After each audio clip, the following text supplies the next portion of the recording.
Hello and welcome back to a new video once again. My name is Olo and today we're talking about Cyberpunk 2020 and 2077 and Cyberpunk Edgerunners. That's right, we're talking Cyberpunk in many ways. And with that, the new chunk of information we just got thanks to CD Projekt Red's first Night City Wire episode that just went out. We got a look at a new trailer and a new gameplay mechanic. We had new announcements and lots of new information around that. So naturally, we want to talk about that here. My plan is to quickly condense what we saw for you and reference that sad delay that the game once again received. This Night City Wire episode began with a new trailer, featuring the various aspects and elements of the prologue that we now know sets up the game. Not only was this trailer a great visual representation of that, but gave us some new brief glimpses of details of the game. And you might be wondering at this point, what even is the story of Cyberpunk 2077? That main plot isn't directly known yet,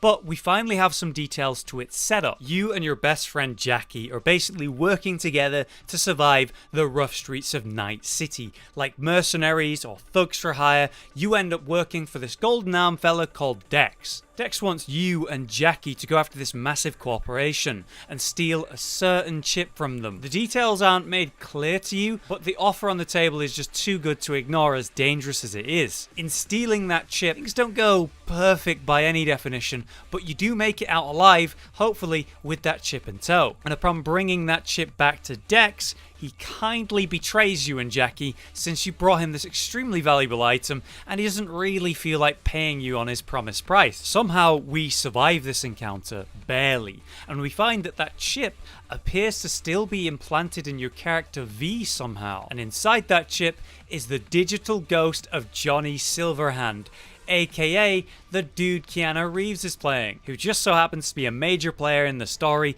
and is largely centered around it. Cyberpunk 2077 is actually based on the pen and paper role-playing game Cyberpunk 2020, which released over 30 years ago. The devs have been working directly with that original creator, Mike Pondsmith, to basically adapt the lore and mechanics of the original game to suit current gen video game standards. Now, obviously, since it's in the name, there's a big gap in the years between these universes, 2020 and 2077. So a lot of change and world building has occurred, of course. It's the progression of that world that was previously created. But it does feature characters from the original universe, such as Silverhand here, who just happens to look a lot like Keanu Reeves. Now, apparently Keanu spent over 15 days recording lines for this game, which results in him being the character with the most dialogue in the game, except for the main character V. So obviously, he's very important to the plot. Now, during that raid on that corporation, we also see Adam Smasher, who is also in the original Cyberpunk 2020. He's a fully converted cyborg who has now found a new space in this adapting city over 50 years in the future, seemingly working with this corporation. He's a very big, scary looking guy who will no doubt be a major danger in the story as well. So, that storyline, we now have some of those major players in hand and finally understand that the plot point we keep seeing in these trailers is just the prologue, the setup and stage for the game. That massive 50-minute gameplay showcase we got way back was actually just showing off a piece of the introduction. After this trailer, we had a brief chat about various aspects of the game, mentioning those factions. We got a look at the Mox gang, who formed after the death of a brothel owner who protected sex workers from assault and harassment, and this gang formed to continue her work and now is protecting brothels and such. So we should see them around in the early stages of the game and around the whole game in general. There's multiple factions at play in this world, groups like the Animals, who are basically a stimmed up group of aggressive bodybuilders, or the Maelstrom, who body mods are much more advanced by comparison, seemingly addicted to their constant modifications. And while these three groups are certainly low-level gang-like factions, the city also has higher-tier, much more organised, and because of that, dangerous groups at play too.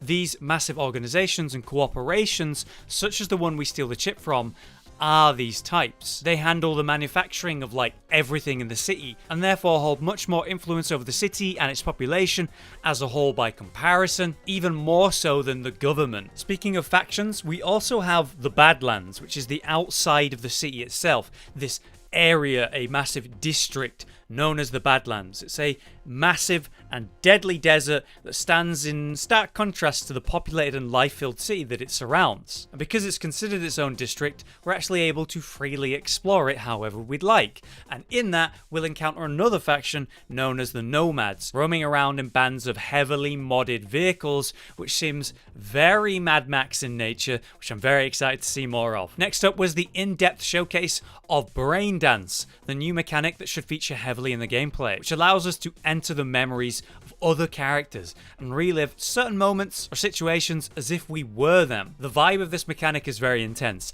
V is basically going to feel every sensation and aspect of these moments as if they were really that character. Their hopes, anxieties, even smells or other senses, which isn't exactly ideal when some of these people suddenly die and V kind of has to feel that they died. The idea behind this mechanic is to let you relive moments in the hopes of learning something new. But the game goes way more interesting than just replaying certain moments from a perspective. We're actually able to go into a mode called editing, where we can see these scenes from entirely new perspectives. With this, we're able to hear things the original person did not get to hear, and see things that they missed too.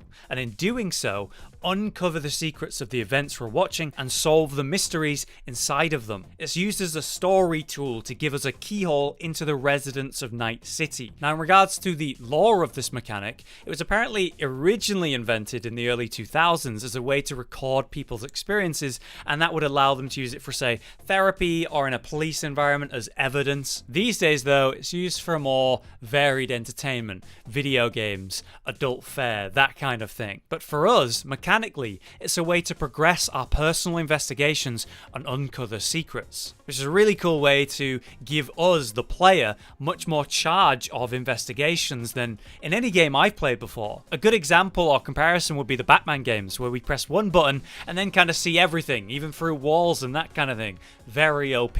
This feels more immersive and gives me the impression of better player agency in an actual investigation setting. Now, on top of all of this, we also got a new announcement for Edgerunners, their collaboration with the animation team Trigger and Netflix. They're creating a standalone anime set in the Cyberpunk universe. This team set out to create a new story in the same world with new characters and a new plot entirely, which is meant to be a great gateway for people to experience the cyberpunk genre in a way they've never been able to before. In their talk about this project, they seemed really passionate about it, and I'm actually really hopeful for it to be a success. Problem is, though, they don't plan on releasing this until sometime in 2022, so we've got a long wait for that one. Now, let's talk some extra details. This first one is pretty insane.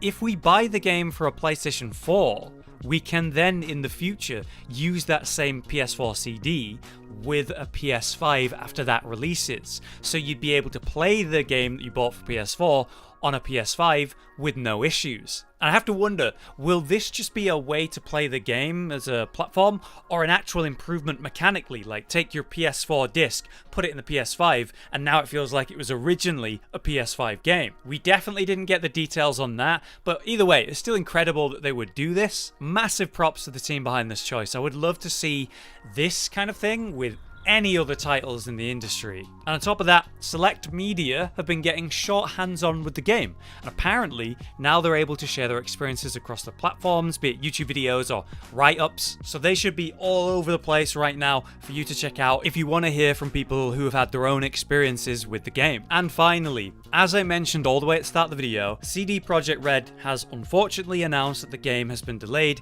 yet again, with the release no longer set for September, but now set for the 19th of November instead. Originally, this game was set to release months ago in April. Ever since the first announcement years ago, this game has had an extreme level of hype behind it, thanks to the fact that, you know, Projekt Red are a well-respected dev team, and they've created an impressive setting and vibe for this new IP. It's very exciting, and every time it gets delayed, it does feel like, man, we're never going to get this game. But I wanted to say in this video, and to the people who feel this way, who are upset by these delays, something that many reasonable people have been saying already. Ultimately, it's better to get your hands on something later than originally planned, than to get your hands on something unfinished and disappointing.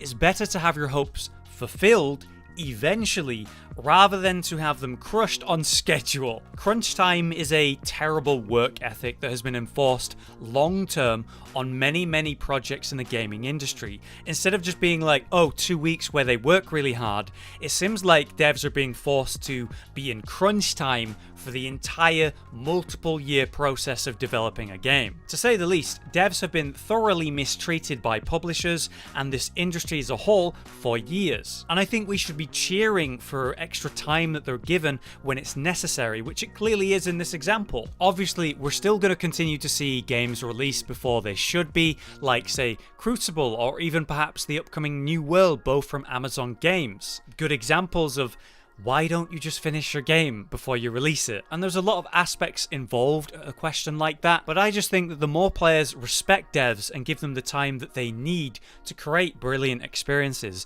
the more support that we show them when delays like this happen, the easier it will be long term for all devs to set more reasonable release schedules, and therefore create a more healthy work environment. From this showcase we saw today, I think Cyberpunk 2077 is easily a game worth waiting for, and I'm thoroughly looking forward to it. What did you think of this first Night City Wire episode? The fact that they're coming out in episodes over a long period of time is a really good way to help tide us over while we wait for that release. Hopefully it doesn't get delayed again though. For now, I've been Hollow, you've been you. Thanks very much for joining me, and I'll see you next time.